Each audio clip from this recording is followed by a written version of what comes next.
हाँ तो दोस्तों, आपका अपना चैनल रवि जी के एक्सप्रेस में आप सभी का बहुत बहुत स्वागत है।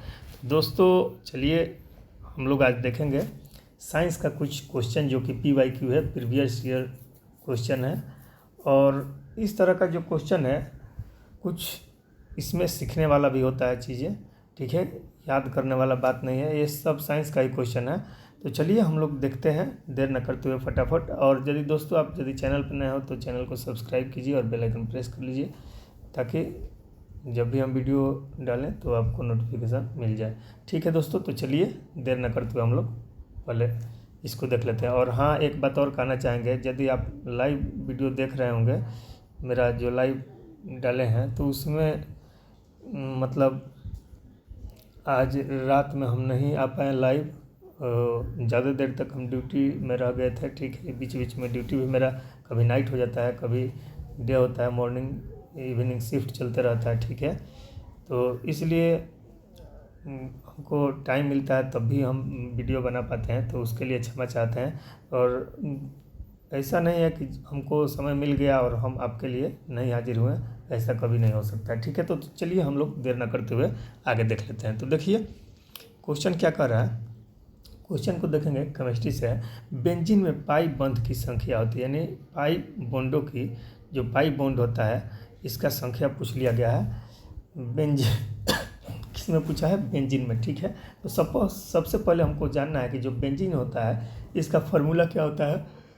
तो बेंजीन का फार्मूला होता है C6H6, ठीक है। क्या होता है फार्मूला? C6H6 इसका फार्मूला होता है, ठीक है। यानी कार्बन भी 6 रहता है और हाइड्रोजन भी इसमें 6 रहता है, ठीक है। तो और इसका शेप कैसा होता है? तो ये परवलयाकार होता है। कैसा होता है? परवलयाकार होता है, ठीक है। तो ये ध्यान रखिएगा बेंजीन।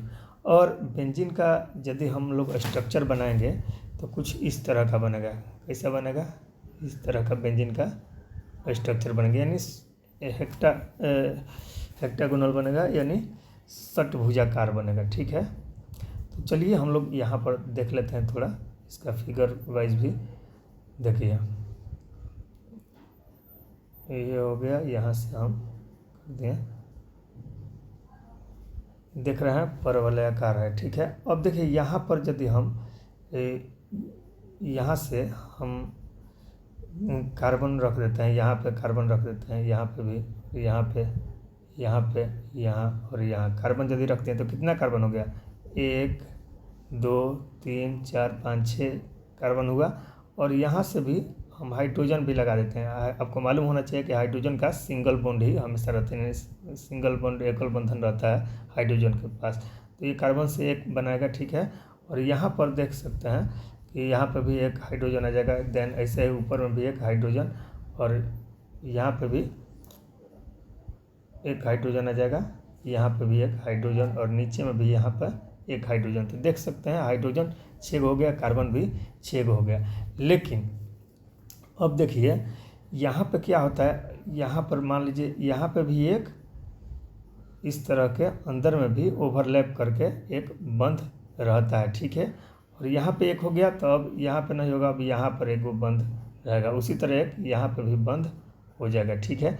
तो देख सकते हैं कि अब जो हो रहा है, कार्बन का भी पूरा हो जा रहा है बॉन्ड, कार्बन का भी बॉन्ड पूरा हो जा रहा है, ठीक है।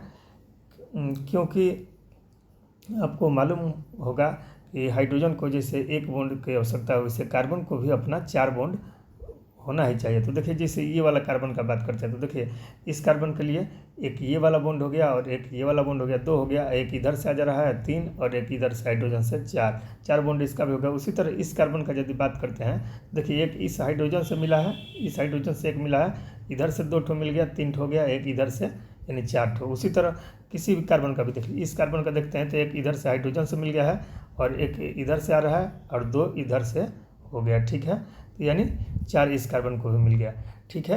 अब आपको समझना ये चीज़ है कि जो ये अंदर वाला ओवरलैप किया हुआ है ना, 3 ठो दिख रहा है, तो इसी को क्या बोला जाता है? पाई बॉन्ड बोला जाता है, ठीक है। और पाई बॉन्ड क्या, जो एक होता है सिग्मा बॉन्ड, तो सिग्मा बॉन्ड हमेशा एकल बंधन में रहता है, लेकिन पाई बॉन्ड या तो डबल या ट्रिपल बॉन्ड भी कभी कभी हो सकता है। तो देख सकते हैं, तो यहाँ पे जो डबल है इसमें एक क्या है, एक सिग्मा है और एक पाई है। यहाँ पे भी एक सिग्मा है और एक पाई है, ठीक है। तो पाई है, तो पाई बॉन्ड की संख्या कितना हो गया, तो 3 हो गया। पाई बॉन्ड का संख्या कितना हो गया, 3 हो गया। लेकिन सिग्मा बॉन्ड ऐसे पूछ दे बाय द वे आपसे क्वेश्चन कि बेंजीन में सिग्मा बॉन्ड की संख्या कितनी होती है। देख सकते हैं सिग्मा बॉन्ड यानी एकल बॉन्ड, तो ये तो पाई 3 ठो ऐसे ही छट गया। अब काउंट कर लेते हैं, यहाँ से देखिए काउंट कीजिए, 1 2 3 4 5 6 ठो सिग्मा बॉन्ड इधर है और हाइड्रोजन के साथ में एक गो लगा है 6 गो, 1 2 3 4 5, एक नीचे में 6, तो 6 6 12, यानी सिग्मा बॉन्ड की संख्या कितना हो गया, 12। तो यदि कहेगा कि sigma bond plus pi bond ये दोनों मिला के कितना होगा, तो ये कितना हो जाएगा, सिग्मा बॉन्ड कितना है 12 प्लस पाई बॉन्ड कितना है 3, यानी टोटल बॉन्ड कितना हो जाएगा, टोटल बॉन्ड 15 हो जाएगा। लेकिन पूछा किसका है, पाई बॉन्ड का पूछा है, तो पाई बॉन्ड कितना हो जाएगा, 3 हो जाएगा। तो right answer is the option number A. आशा करते हैं कि समझ गए होंगे आप। एक बार हल्का सा और बता देते हैं, देखिए इस फिगर को कुछ इस तरह से भी हम लोग बना सकते हैं। जैसे यहाँ पे हम पहले कार्बन लगा दिए, इधर भी कार्बन, कार्बन इधर हो गया, एक कार्बन इधर, एक कार्बन इधर, ठीक है। तो यहाँ पे देख सकते हैं ऐसे ऐसे इस कार्बन के बीच हो गया और यहाँ से भी ये हो गया, ठीक है, ये हो गया इस कार्बन के बीच। अब देखिए यहाँ पे यदि हम डबल बॉन्ड लगा देते हैं तो एक ये इसको छोड़ के हम लोग यहाँ पे एक डबल बॉन्ड लगाना पड़ेगा, ठीक है। फिर इसको छोड़ के यहाँ पे हम लोग डबल बॉन्ड लगाना पड़ेगा, फिर इसको भी छोड़ के यहाँ पे डबल बॉन्ड हो ही गया है। यानी कहने का मतलब वही स्ट्रक्चर कुछ इस तरह से भी बन सकता है। अब हर कार्बन के बगल में हाइड्रोजन एक लग जाएगा, ठीक है।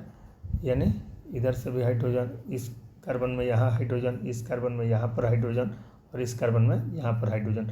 तो अभी देख सकते हैं कितना हो गया है, एक हाइड्रोजन हो गया, 2 3 4 5 6 हाइड्रोजन भी हो गया और 6 कार्बन भी हो गया, ठीक है। तो बाहरी हाइड्रोजन के साथ कार्बन एक एक लगाया है और कार्बन कार्बन में भी एक एक ठो है, ठीक है। तो 6 6 12 हो गया सिग्मा बॉन्ड और 3 गो अंदर में है ये पाई बॉन्ड, ठीक है। तो 12 3 15 बॉन्ड टोटल पाई बेंजीन में होता है, ठीक है। और पाई बॉन्ड की संख्या टोटल कितनी हो गई, 3 हो गई। तो चलिए आशा करते हैं कि आपको अच्छे से मालूम हो गया होगा। और दोस्तों यदि वीडियो अच्छा लगे तो लाइक और शेयर जरूर कीजिए, ठीक है दोस्तों। चलिए हम अगला क्वेश्चन देख लेते हैं, ठीक है।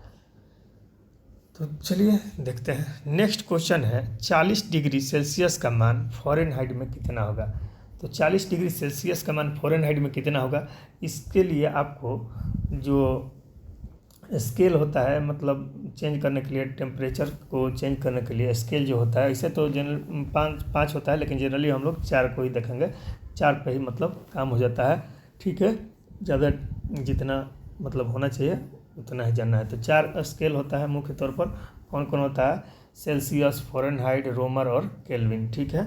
तो हमको दिया है सेल्सियस और फ़ारेनहाइट में, तो इसको सेल्सियस और फ़ारेनहाइट का यदि निकालना है तो शॉर्टकट में, वो पूरा फार्मूला हम नहीं मतलब लिखेंगे, शॉर्ट में आपको निकालने के लिए बता रहे हैं।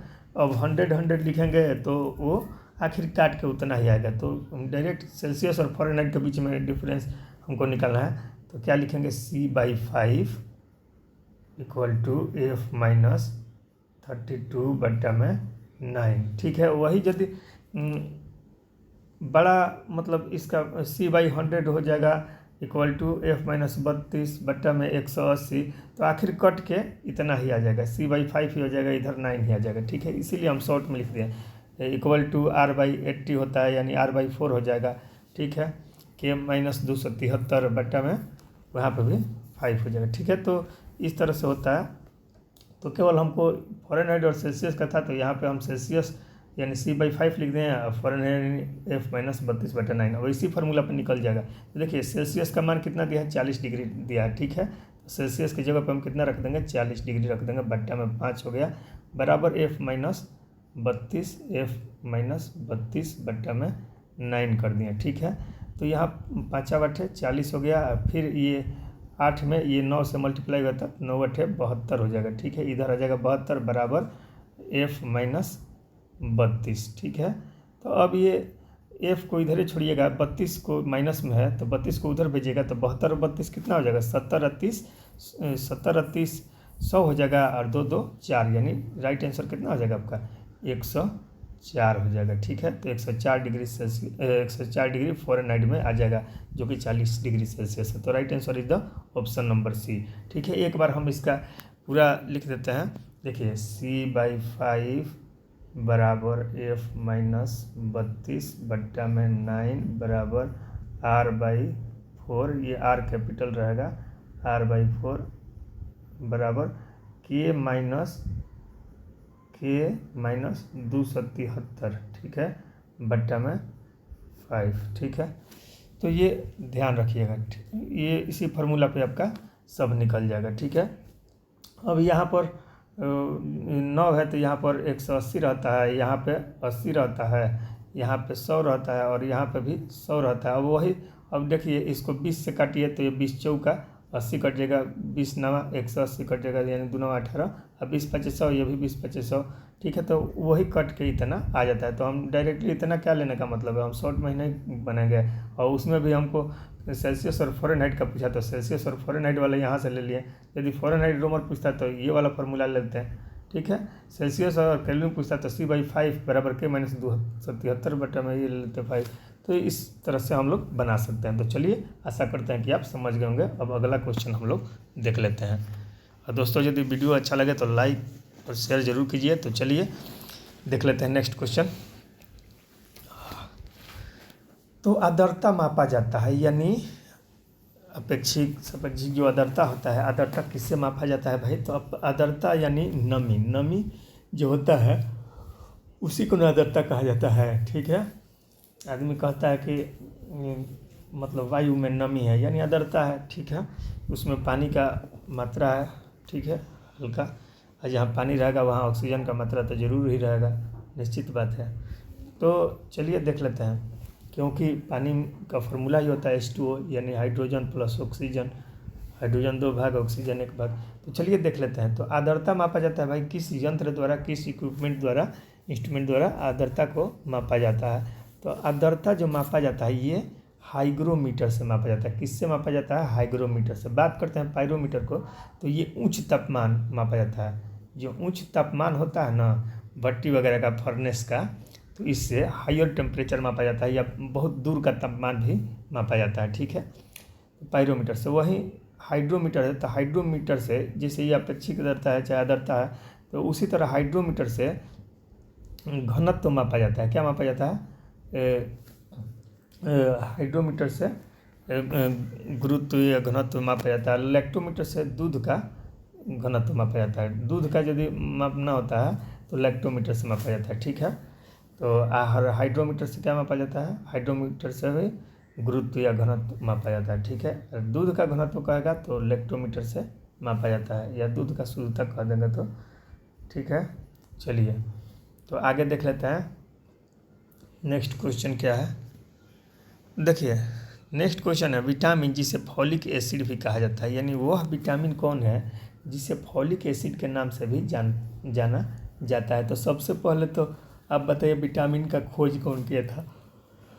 ठीक है, विटामिन का खोज कौन किया था और कब किया था, कमेंट कीजिएगा। तो देखिए हम भी बता रहे हैं, विटामिन का खोज किया था, फंक किया था। ठीक है, कब किया था? 1901 में कि 1911 में? ऑप्शन भी दे दिए, आप बताइएगा। ठीक है, और AB का मैकुलन ही किया था। C का जो खोज किया था वो कौन किया था? C का होलकट किया था। ठीक है, D विटामिन का खोज हॉपकिंस किया था। चलिए अब आगे देख लेते हैं। तो यहाँ पे पूछा है कि जिसे फॉलिक एसिड कहा जाता है वो कौन सा विटामिन है भाई? तो देखिए B1 B2 हो गया, तो उसको तो थायमिन, राइबोफ्लेविन, सॉरी क्या बोलते हैं B1 को थायमिन बोलते हैं। ठीक है, और B2 को क्या बोलते हैं, और B3 को क्या बोलते हैं, और B5 को क्या बोलते हैं, उसको भी बताएंगे। लेकिन यहाँ पर पहले जो ऑप्शन दिया है इसके बारे में देख लीजिए। तो देखिए जिसे फॉलिक एसिड कहा जाता है, तो यहाँ पर B6 है, B7 है, B11 है, B12 है। तो B6 को क्या कहते हैं, पहले इसको देखिए। तो इसको कहते हैं पायराडॉक्सिन। क्या कहते हैं? पायराडॉक्सिन कहते हैं। ठीक है, उसी तरह B7 हो गया तो इसको बायोटिन कहते हैं, और इसी की कमी से लकवा भी हो जाता है। बायोटिन की कमी से क्या होता है, यानी B7 की कमी से लकवा मार देता है। और ये जो B12 है इसको साइनोकोबालामीन कहते हैं। क्या कहते हैं? साइनोकोबालामीन। और यही जो B11 है इसी को क्या बोलते हैं, फॉलिक एसिड बोलते हैं। क्या बोलते हैं, फॉलिक एसिड बोलते हैं। ठीक है, तो आशा करते हैं कि आपको समझ में आ गया होगा। अब देखिए जो B3 है ना, B3 उसको क्या बोलते हैं, नियासिन बोलते हैं, और B5 जो है उसको पेंटोथोनिक बोलते हैं। ठीक है, B5 को क्या बोलते हैं, पेंटोथोनिक। चलिए तो आगे देख लेते हैं नेक्स्ट क्वेश्चन।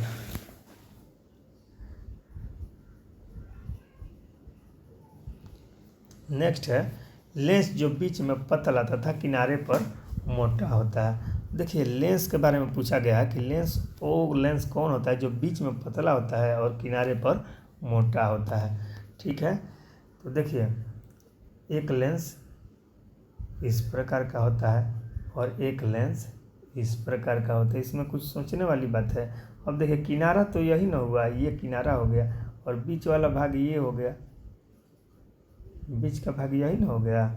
देखिए किनारा पर पतला कौन है, किनारा पर ये तो मोटा है, चौड़ाई ज़्यादा है, बीच में ये पतला है। ठीक है, लेकिन ये क्या कहा है, लेंस जो बीच में पतला तथा किनारे पर मोटा हो, तो किनारा पर तो मोटा यही ना, यहाँ से यहाँ तक है और बीच में यहीं से लेकर यहीं तक है केवल, तो इसका दूरी कम हुआ, यानी इधर पतला है, यहाँ पर पतला है और यहाँ पे जाके ये मोटा हो गया है।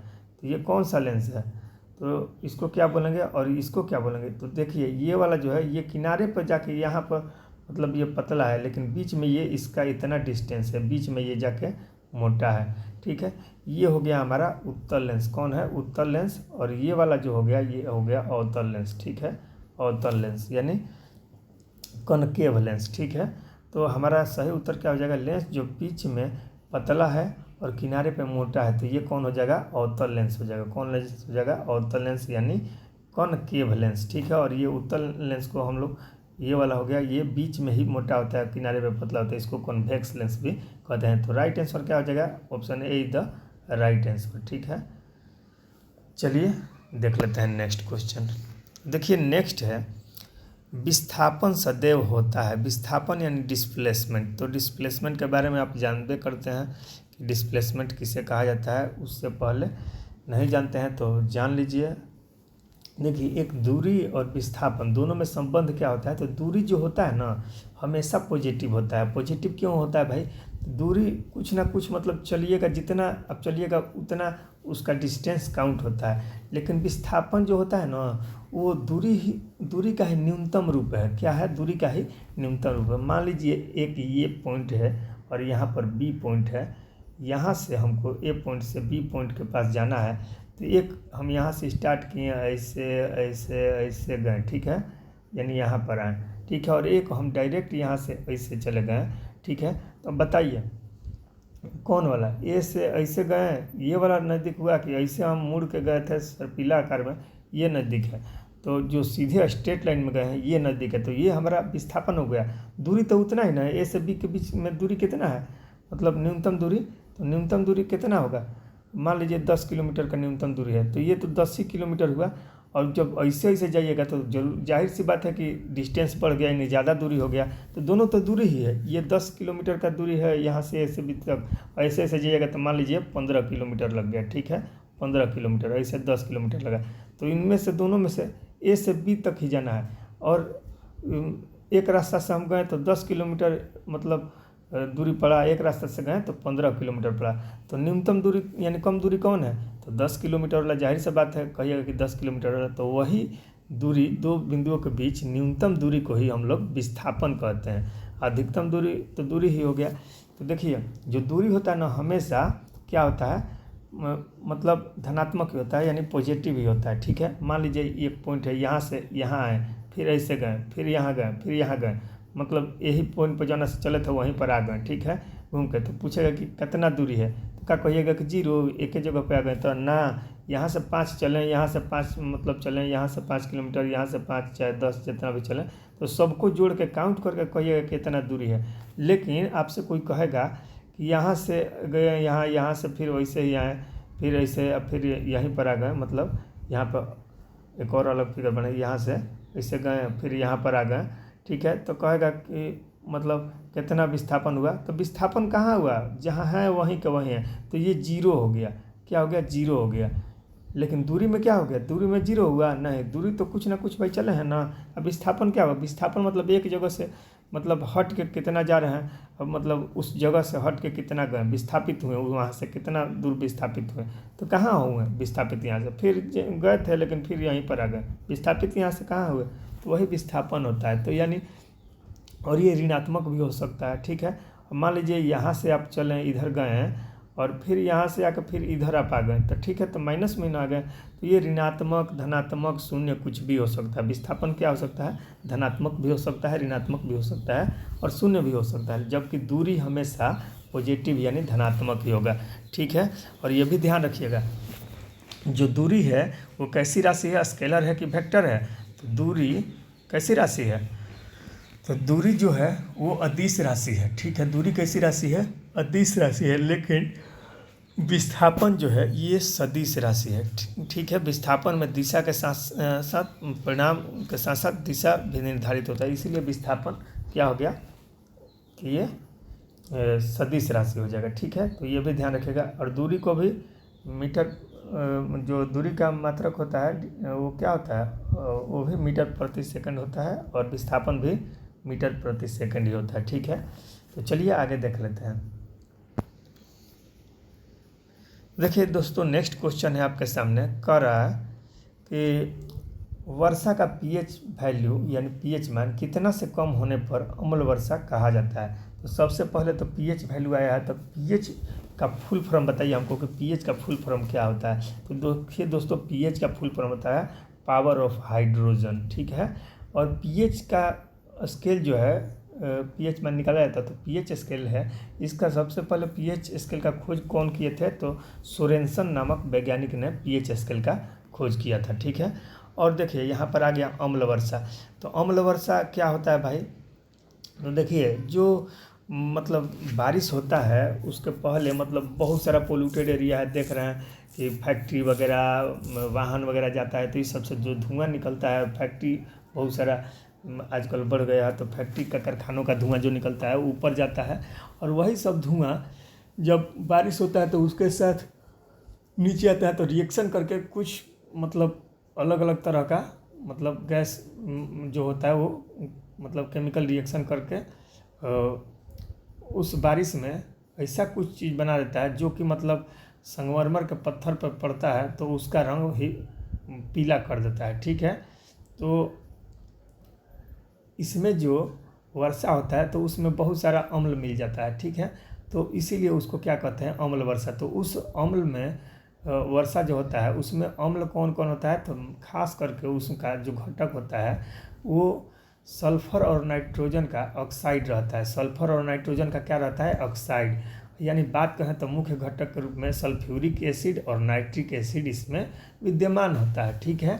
और क्या इसमें प्रश्न में कहा गया है कि वर्षा का पीएच मान कितना से कम हो जाने पर, यानी वर्षा जो हो रहा है उसका पीएच वैल्यू मतलब कितना से रिएक्ट करके मतलब कितना से कम हो जाएगा तो उसको अम्ल वर्षा कहा जाएगा, यानी एसिड रेन कहा जाएगा। तो वो 5.6 से जब कम हो जाता है तो उसी को एसिड रेन यानी अम्ल वर्षा कहा जाता है। और ये संगमरमर के पत्थरों पर या ताजमहल पर गिरेगा तो इससे क्या होता है, उसको बहुत क्षति पहुंचता है, ठीक है। उसका कलर ही देखते हैं कि आगरा का ताजमहल वाइट कलर का है, उसके बगल का ज़्यादातर फैक्ट्री बंद करवा दिया गया था, मतलब सरकार बंद करवाया था क्योंकि मतलब वहाँ पे मतलब एसिड रन ना हो पाए और ताजमहल को क्षति ना पहुँचे, क्योंकि ताजमहल पूरा का पूरा संगमरमर से ही बना है, ठीक है।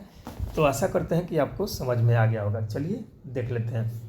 और बात करें कि अम्ल वर्षा का मुख्य घटक तो सल्फ्यूरिक एसिड, तो सल्फ्यूरिक एसिड का फॉर्मूला होता है H2SO4, और नाइट्रिक एसिड जो होता है तो नाइट्रिक एसिड का होता है HNO3। क्या होता है, HNO3, ठीक है। तो ये ध्यान रखिएगा। चलिए हम आगे देख लेते हैं। देखिए नेक्स्ट क्वेश्चन जो है आपके सामने कह रहा है वयस्क मानव के लिए दंत सूत्र है, यानी डेंटल फार्मूला जो होता है तो वो वयस्क मानव के लिए अलग होता है और बच्चों के लिए अलग होता है, ठीक है। 10 से 15 वर्ष का जो बच्चा रहता है, 12 से 14 वर्ष का, तो उसका अलग ही रहता है। और वयस्क जो मनुष्य होता है उसका अलग ही रहता है, ठीक है। वयस्क जो मनुष्य हो जाता है उसका अलग रहता है। तो यहाँ पर वयस्क मानव का दंत सूत्र पूछा गया है। तो क्या 2102 है बटा 2102 कि 23 बटा 23 कि 23 बटा 23 कि 21 बटा 21। तो इसका जो वयस्क मानव के लिए दंत सूत्र जो होता है वो कितना होगा। तो उससे पहले ये एक छोटा सा चीज़ हम लोग देख लेते हैं, ठीक है। तो इसको थोड़ा सा हम बड़ा कर लेते हैं, ठीक है। अब देखिए यहाँ पे, अब देखिए मान लीजिए ये हमारा, सॉरी यहाँ पे ये क्या है, हमारा माउथ है, ठीक है, माउथ है। अब इस माउथ में यहाँ से हम काट दिए, ठीक है। तो आपको मालूम है कि नीचे में भी कितना रहता है, 8 दांत रहता है, इस साइड में भी 8 दांत रहता है, ठीक है। आदमी कहता है कि टोटल 32 दांत होता है उस अनुसार, ठीक है। और ऊपर में भी कितना, इधर 8 दांत है, इधर 8 दांत, ठीक है। तो हम एक तरफ का भाग लेके चलेंगे, ठीक है, या तो इस तरफ का या तो इस तरफ का। मान लीजिए हम इधर का काट दिए, ठीक है। तो यानी 8 नीचे वाला 8 ऊपर वाला, ये तो ख़त्म हो गया, 8 ऊपर वाला और 8 नीचे वाला बच गया, ठीक है। अब इसमें से भी हम या तो नीचे वाला या तो नीचे वाला या तो ऊपर वाला, दोनों में से एक कोई लेके चलेंगे। तो मान लीजिए हम इसको काट दिए, इसको हम रख लिए, ठीक है। तो अब इसमें तो केवल 8 ही ना दांत बचा हुआ है यहाँ से, ठीक है। तब इसी में हम लोग देखेंगे, ठीक है, किसी एक में हम लोग देख लेते हैं, ठीक है। तो आइए अब देखते हैं। यहाँ पर देखिए इंसीजर होता है, कैनाइन होता है, प्रीमोलर होता है, देन मोलर होता है, ठीक है। इंसीजर को हम लोग क्या बोलते हैं, कृतंक बोलते हैं। कैनाइन को हम लोग रदनक बोलते हैं, जिससे चीड़-फाड़ किया जाता है। और प्रीमोलर हो गया यानी अग्र चवर्णक, और मोलर यानी चौवर्णक हो गया, ठीक है, लास्ट वाला जो होता है, ठीक है। तो इसका जो फार्मूला होता है वो कितना होता है, 21-23 होता है, ठीक है। यानी इंसीजर यानी सबसे जो आगे वाला रहता है, जिसे देखिए ये मुंह हो गया, इसके आगे का जो दांत हो गया एक तरफ का, इसके बगल में इधर वाला हम एक जबड़ा हटा दिए, ठीक है, इसको हम काट दिए। इधर वाला जो जबड़ा है आपका, इसको हम लेके चलें, ठीक है। ये दांत हो गया। तो इंसीजर कितना, 2 हो गया, ठीक है, 2 हो गया। और जो कैनाइन हो गया, यहाँ पर देखते हैं थोड़ा सा नुकीला टाइप का, इस टाइप का रहता है, इसी से मतलब कुत्ता वगैरह का थोड़ा सा ही बड़ा रहता है, ठीक है। इस तरफ का जबड़ा में कम नहीं, मतलब आधा मुंह से बीच से, मतलब यहाँ पे यदि आपका नाक है तो एक तरफ का इधर का गायब हम कर दें, एक तरफ का ही लेके चल रहे हैं, ठीक है। यहाँ आँख है, ठीक है, समझ सकते हैं आप, ठीक है। तो इधर वाला दांत, तो यानी 2 ठो तो ये हो गया, ये वाला और ये वाला क्या हो गया, ये दोनों इंसीजर हो गया, ठीक है। और ये जो नुकीला वाला था ये क्या हो गया, ये कैनाइन हो गया, ठीक है। और इसके बाद प्रीमोलर 2 रहता है, प्रीमोलर के रहता है, 2 रहता है। तो प्रीमोलर भी 2 हो गया। और तब लास्ट में मोलर रहता है, लास्ट में मोलर के रहता है, 3 रहता है, ठीक है, 3 मोलर रहता है। तो ये सब मोलर हो गया। तो ठीक है, देख सकते हैं कि इंसीजर 2 हो गया, 2 इंसीजर हो गया, कैनाइन हो गया 1, ठीक है। और प्रीमोलर जो है ये 2 हो गया, और जो मोलर हो गया ये 3, ठीक है। तो ये 21-23 फार्मूला बन जा रहा है ना। अब देखिए इसमें से जोड़िएगा तो 2 और 1 3 या 2 5 या 3 8, यानी एक तरफ 8 रहेगा, जिसमें से मोलर 3 होता है, प्रीमोलर 2 होता है, कैनाइन 1 होता है, और इंसीजर 2 होता है, ठीक है। अब निचला भाग में जबड़ा का कहेगा मानव के मुंह में, वयस्क मानव में निचले जबड़े में कितने टोटल दांत होते हैं, उसमें 16 है। लेकिन 16 में से पूछेगा कि कैनाइन के है, तो कैनाइन 2 रहेगा, ठीक है। यानी मुंह के आधा लंग 1 रहेगा, आधा तरफ एक ही रहेगा, यानी दोनों तरफ के मिला के 2 रहेगा, ऊपर नीचे मिला के 4 होगा, ठीक है। तो आशा करते हैं कि आप समझ गए होंगे। इसी तरह जो बच्चा वाला होता है, तो बच्चवन में देखिए बच्चा वाला भी समझ लीजिए कितना होता है। तो बच्चा वाला में प्रीमोलर होखबे नहीं करता है, तो देखिए उसमें क्या होता है 21-02, ठीक है। यानी इंसीजर रहेगा 2, कैनाइन रहेगा 1, आई प्रीमोलर 1 नहीं रहता है। हमनी में क्या रहता है, बड़ा वयस्क आदमी में 3 रहता है मोलर, तो बचवन में 2 रहता है। तो देखिए ये क्या हो गया, 2 1 3 4 5 5 गो हुआ ना, तो एक लंगे 5 गो और एक लंगे और 5 गो, यानी 10 गो, और ऊपर नीचे मिला के 20 गो हो गया ना। कहीं के तो यही से कहा जाता है ना कि दूधा के दांत कगो रहता है 20 गो, तो 20 गो दांत बाद टूट जाता है, फिर नया दांत आता है। ठीक है, तो आशा करते हैं कि समझ गए होंगे। तो 21/2 ये बच्चन के फॉर्मूला है। ठीक है, दंत सूत्र का, और वयस्क मानव का 21-23। तो ध्यान रखिएगा। चलिए, आशा करते हैं कि समझ में आ गया होगा आपको। अब हम लोग देख लेते हैं नेक्स्ट। ठीक है, तो इसका राइट आंसर क्या हो जाएगा?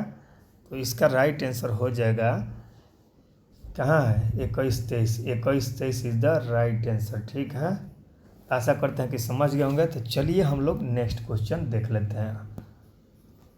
देखिए, अब कहा है होमोसेपियंस में होमो क्या सूचित करता है, यानी किस चीज़ को सुनिश्चित करता है? होमो क्या है? जो होमोसेपियंस है ये मानव का वैज्ञानिक नाम है। ठीक है, साइंटिफिकल नेम है होमोसेपियंस मानव का। तो ये होमो इसमें किस चीज़ को डिनोट करता है? क्या वंश के नाम को, क्या जाति के नाम को, क्या वैज्ञानिक का नाम है ये, कि इनमें से कोई नहीं?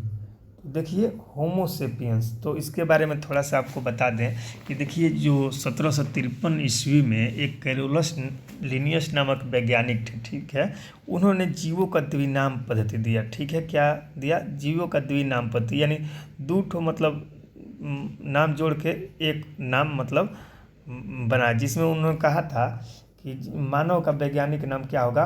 होमोसेपियंस। तो होमो और सेपियंस दो चीज़ है। ठीक है, होमो और प्लस सेपियंस, यानी दो गो नाम जोड़ के सेपियंस। ठीक है, तो इसमें ये पहला हो गया, ये दूसरा हो गया, और लास्ट में एक तीसरा भी है। ठीक है, लेकिन उसको लिखा नहीं जाता है, केवल दो को ही मतलब देखा जाता है। तीसरा नाम वैज्ञानिक का नाम जुट जाता है, जिसे होमोसेपियंस लीन होता है पूरा।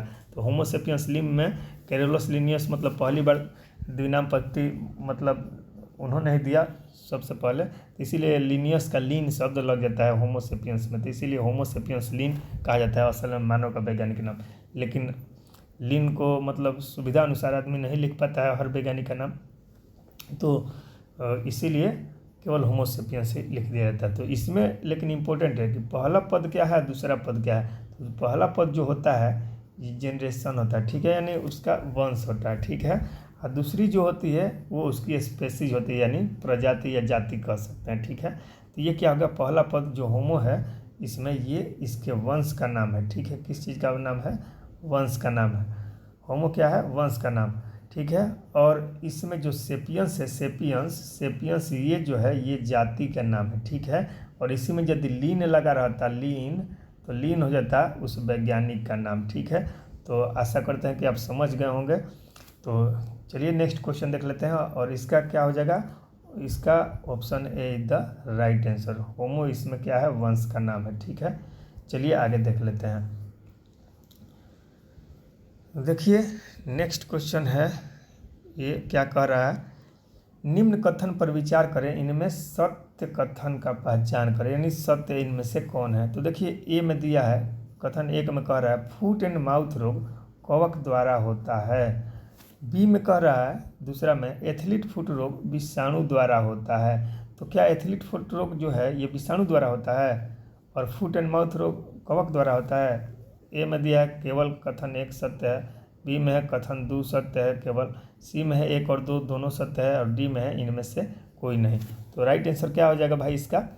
तो राइट आंसर देखिए, इसका राइट आंसर हो जाएगा, पहले एक बार कथन फिर से पढ़ देते हैं। देखिए, फुट एंड माउथ रोग कवक से होता है। तो फुट एंड माउथ रोग जो होता है ये माल मवेशी में होता है। ठीक है, फुट एंड माउथ रोग यानी पैर वगैरह में, माउथ वगैरह में हो जाता है। देखते हैं कि जो गाय भैंस होती है ये मतलब लंगड़ के चलने लगती है। ठीक है, तो वो एक वायरस द्वारा रोग होता है, कवक द्वारा नहीं होता है। कवक को फंगी या फंजाई बोलते हैं, लेकिन वो किसके द्वारा होता है? तो ये वायरस के द्वारा होता है। ठीक है, यानी वायरस यानी विषाणु के द्वारा होता है। उसी तरह जो एथलीट फुट है ये रोग विषाणु के द्वारा नहीं होता है, ये किसके द्वारा होता है? एथलीट फुट ये होता है कवक के द्वारा। ठीक है, तो ये भी गलत है और ये भी गलत है। ठीक है, तो राइट आंसर क्या हो जाएगा? ऑप्शन डी इधर राइट आंसर, इनमें से कोई नहीं। ठीक है, तो ये हमारा राइट आंसर हो जाएगा। ठीक है, चलिए तो लास्ट है बेंजीन की में पाई बंद की संख्या, तो ये तो शायद हो गया है क्वेश्चन। हाँ तो दोस्तों वो क्वेश्चन हो चुका था। तो दोस्तों बस इतना ही है इस एपिसोड में। ठीक है, वीडियो कैसा लगा कमेंट में बताइएगा, और वीडियो अच्छा लगा तो लाइक और शेयर ज़रूर कीजिए। ठीक है, मिलते हैं नेक्स्ट वीडियो में, तब तक के लिए आज्ञा दीजिए। Thanks, bye and take care, all the best.